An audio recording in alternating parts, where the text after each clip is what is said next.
Sahabatku, banyak orang terlalu sibuk mengejar pengiktirafan dari orang lain hingga lupa bahawa penghargaan diri sendiri adalah penting.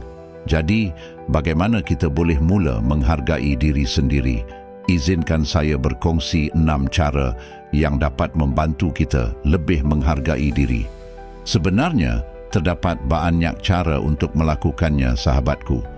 Namun, jika video ini terlalu panjang, saya bimbang ia akan membosankan. Maklumlah, tren zaman sekarang lebih gemarkan sesuatu yang ringkas dan terus kepada tujuan. Walau bagaimanapun, ada perkara yang memerlukan masa dan usaha untuk difahami dan dihargai sepenuhnya, sahabatku. Kita teruskan ya, sahabatku, cara agar kita dapat menghargai diri sendiri. Yang pertama, kenali nilai diri Anda. Kita semua mempunyai kekuatan dan kelebihan yang unik. Fokus pada apa yang Anda miliki, bukan pada kekurangan Anda. Sebagai contohnya, jika Anda pandai mendengar dan memberi nasihat, akui bahawa Anda adalah seorang pendengar yang baik. Ini adalah kualiti yang luar biasa dan sering dicari orang lain. Yang kedua, jangan takut mengatakan tidak. Belajar untuk menetapkan batasan dan melindungi masa serta tenaga Anda. Jangan merasa bersalah untuk menolak sesuatu yang tidak sesuai dengan nilai Anda. Contohnya, jika ada teman yang meminta bantuan di saat Anda sudah terlalu letih, jangan takut untuk berkata, "Maaf, saya perlukan waktu untuk diri sendiri." Yang ketiga, rayakan pencapaian Anda, kecil atau besar. Kadang-kadang kita lupa untuk mengakui pencapaian kita kerana terlalu fokus pada apa yang belum kita capai. Contohnya, jika Anda berjaya bangun awal dan bersenam hari ini, pujilah diri Anda. Katakan, "Saya bangga dengan usaha saya menjaga kesihatan." Yang keempat, berhenti membandingkan diri dengan orang lain. Perbandingan adalah pencuri kebahagiaan. Fokus pada perjalanan hidup Anda sendiri, kerana setiap orang mempunyai laluan yang berbeza. Contohnya, jika Anda melihat rakan membeli rumah baru, ingatlah bahawa perjalanan kewangan Anda berbeza. Ucapkan tahniah kepada mereka, tetapi jangan lupa bahawa Anda juga sedang berusaha keras untuk mencapai matlamat Anda. Yang kelima, jaga kesihatan fizik dan mental. Tubuh dan fikiran Anda adalah aset yang paling berharga. Berikan perhatian dan penjagaan yang mereka perlukan. Contohnya, luangkan waktu untuk berjalan-jalan di taman, bermeditasi, atau membaca buku kegemaran Anda. Ini adalah bentuk penghargaan terhadap diri sendiri. Yang terakhir, yang keenam, maafkan diri sendiri atas kesalahan masa lalu. Kesalahan adalah sebahagian daripada proses pembelajaran. Jangan biarkan masa lalu menghalang kebahagiaan Anda hari ini. Contohnya, jika Anda pernah gagal dalam sesuatu, akui bahawa Anda manusia yang tidak sempurna. Katakan pada diri sendiri, "Saya belajar daripada kesalahan ini dan saya akan jadi lebih baik." Sahabatku, menghargai diri sendiri bukanlah perkara yang terjadi dalam semalam. Ia adalah perjalanan yang memerlukan usaha, kesabaran, dan cinta kepada diri sendiri. Mulakan dengan langkah kecil dan teruskan membangun hubungan yang baik dengan diri Anda. Ingatlah, jika Anda tidak menghargai diri sendiri, siapa lagi yang akan melakukannya? Mulakan hari ini, sekarang, dan percayalah, hidup Anda akan lebih bermakna. Mari sahabatku, kita lihat mengapa kita merasa diri tidak berguna. Seseorang mungkin merasa dirinya tidak berguna kerana beberapa sebab yang mempengaruhi emosi, pemikiran, dan persepsi terhadap diri sendiri. Berikut adalah beberapa sebab utama yang boleh menjelaskan sebab tersebut. Yang pertama, mungkin pengalaman masa lalu sahabatku. Trauma atau kegagalan besar. Kesalahan atau kegagalan di masa lalu boleh meninggalkan luka emosi, membuat seseorang merasa dirinya tidak mampu atau tidak layak. Pengalaman kritikan berlebihan atau seseorang sering dikritik tanpa penghargaan ia boleh merosakkan harga diri dan membuat mereka merasa tidak berharga. Yang kedua, kita sering membandingkan diri dengan orang lain. Perbandingan dengan pencapaian atau gaya hidup orang lain, terutama di era media sosial, dapat membuat kita merasa rendah diri. Terkadang kita mungkin lupa bahawa setiap orang mempunyai perjalanan hidup yang unik. Yang ketiga, tekanan dari persekitaran boleh membuat seseorang merasa tidak berguna. Contohnya harapan yang terlalu tinggi. Apabila keluarga, teman atau orang sekitar menetapkan harapan yang sukar dicapai, seseorang mungkin merasa tidak mampu memenuhi jangkaan tersebut. Ini menjadikan kurangnya sokongan, dorongan atau penghargaan daripada orang sekeliling. Seseorang boleh merasa diabaikan dan tidak dihargai. Yang keempat, selalunya kita berpikiran negatif tentang diri sendiri. Ya kan sahabatku, ketika kita sering berbicara buruk kepada diri sendiri, ini dapat memperkuat perasaan tidak berguna.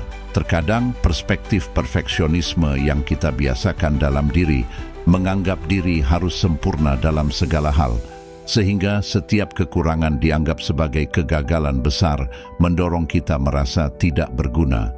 Yang kelima, masalah kesihatan mental, depresi. Salah satu tanda kemurungan ialah perasaan rendah diri atau merasa tidak penting. Selain itu, kecemasan membuat terlalu banyak berfikir, overthinking, dan takut gagal boleh membuat perasaan ini menjadi lebih buruk. Yang keenam, kurangnya tujuan hidup sahabatku. Jika kita merasa hidup kita tidak memiliki arah atau tujuan, kita mungkin merasa kehilangan makna, sehingga muncul perasaan tidak berguna. Oleh itu, sahabatku, binalah, carilah, tentukan tujuan hidup Anda. Sahabatku, mari kita lihat dari sudut berbeza.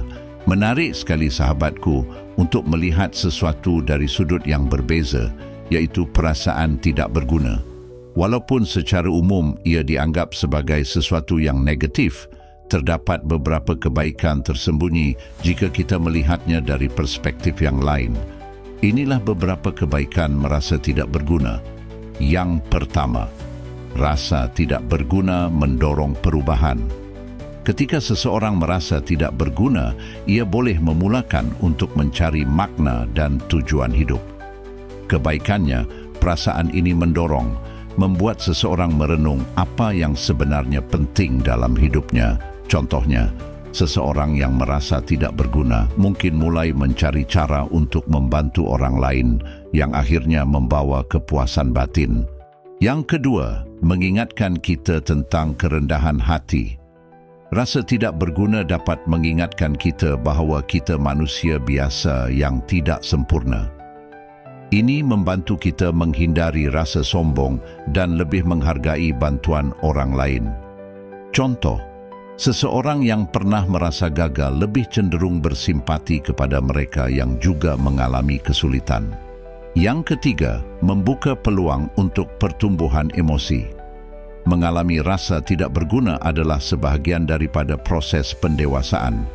Ketika kita menghadapi emosi ini, kita belajar untuk lebih kuat secara mental dan memahami diri kita dengan lebih baik, sahabatku.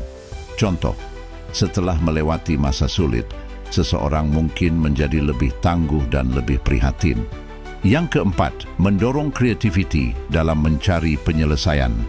Rasa tidak berguna membuat kita mencari cara untuk mengatasi kekurangan diri sendiri, seringkali dengan pendekatan kreatif. Ia mendorong pemikiran di luar kotak dan pembaharuan. Contoh, seorang penganggur yang merasa tidak berguna mungkin mencipta perniagaan kecil yang akhirnya menjadi sumber pendapatan. Yang kelima, mengajarkan kita untuk menghargai hal-hal kecil. Ketika seseorang merasa tidak berguna, mereka mula menghargai pencapaian kecil yang sebelumnya diabaikan. Ini meningkatkan rasa syukur dan kebahagiaan dalam hidup.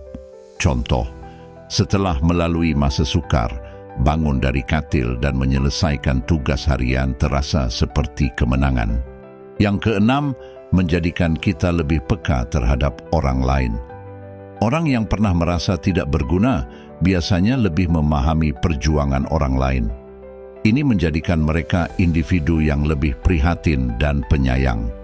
Contoh, seorang bekas pesakit depresi sering menjadi pendengar yang baik bagi mereka yang mengalami masalah serupa. Kesimpulan dari sudut berbeza, walaupun rasa tidak berguna terasa berat, ia boleh menjadi guru kehidupan yang membawa kita ke arah yang lebih baik. Daripada menganggapnya sebagai kelemahan, kita boleh melihatnya sebagai peluang untuk belajar, berkembang dan mencipta sesuatu yang lebih bermakna dalam hidup. Sahabatku, mungkin inilah sebabnya kita perlu sentiasa terbuka kepada sudut pandang yang berbeza. Kadang-kadang, perkara yang kelihatan negatif mempunyai hikmah tersembunyi di dalamnya. Okeylah sahabatku, sebagai kata penutup, perjalanan hidup ini penuh dengan cabaran, tetapi juga penuh dengan peluang untuk kita belajar dan berkembang. Merasa tidak berguna atau kehilangan arah adalah perkara biasa, tetapi itu bukanlah titik akhir. Ia adalah isyarat untuk kita berhenti sejenak, merenung dan mencari semula makna hidup kita. Ingatlah, Anda adalah individu yang berharga dengan keunikan dan potensi luar biasa. Belajar untuk menghargai diri sendiri dengan mengenali nilai Anda, menetapkan batasan, merayakan pencapaian, berhenti membandingkan diri, menjaga kesihatan dan memaafkan kesalahan masa lalu. Dan yang paling penting, jangan takut untuk memulai dari langkah kecil.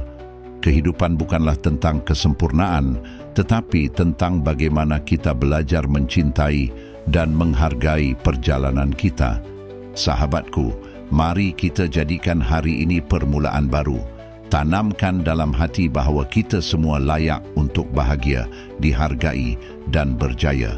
Mulailah menghargai diri Anda, kerana hanya dengan menghargai diri sendiri, kita dapat memberikan yang terbaik untuk dunia di sekitar kita. Terima kasih sahabatku meluangkan masa menonton sehingga saat ini. Semoga perkongsian ini bermanfaat dan menjadi inspirasi untuk kita semua. Kongsikan video ini ke media sosial anda jika anda rasa berguna. Jangan lupa like, komen jika ada sebarang komen, subscribe dan aktifkan lonceng agar anda jadi orang pertama dapat tahu video baru dari saluran ini. Terima kasih sahabatku, kita bertemu di video seterusnya. Selamat berhujung minggu sahabatku.